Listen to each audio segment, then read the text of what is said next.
You know, here in Washington, we have a different, we've been thinking differently about mainland China in a different way. And so we often look at the whole world now through how do people think about their relationship with mainland China. You have relationships with many countries, just as we do. There's one of the firms investing in the energy sector is a Chinese firm. How does Guyana think about its relationship with mainland China? Our relationship is based on the country's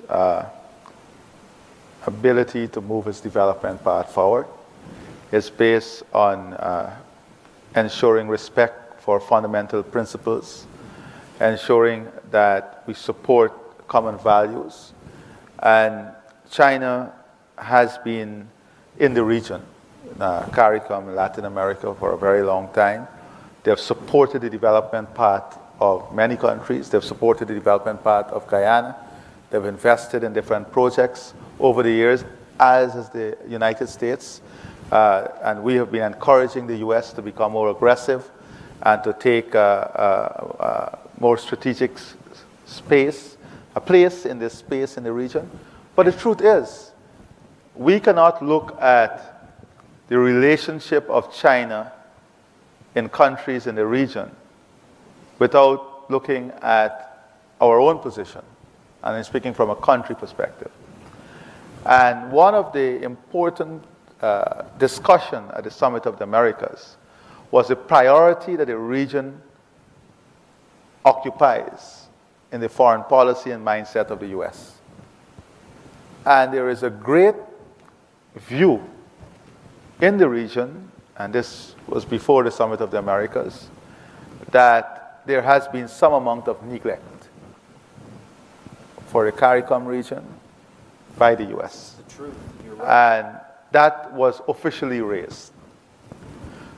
After the Summit of the Americas, I can say there has been an enormous move to rectify this. We had, CARICOM leaders had a meeting with the president and vice president. In that meeting, 3 subcommittees were established to focus specifically on the priorities of the region, co-chaired by the U.S. and CARICOM. And the results are already becoming... Starting to see some movement. Yeah, they're coming to fore. Fruition. And timelines were set.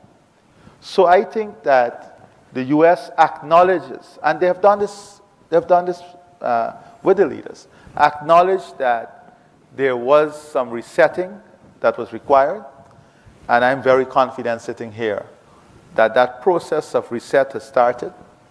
The level of seriousness and priority that the region is given has been reignited, and we are hoping that this can continue in an aggressive manner.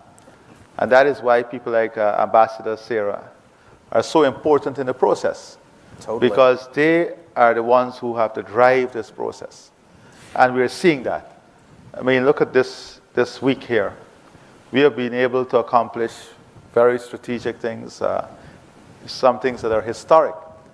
Today we signed an MOU with the Exim Bank. And if you look, sometimes we look at things narrowly. If you look at financing from the EU and financing from the US, you actually can compete and out-compete. But the information is not there.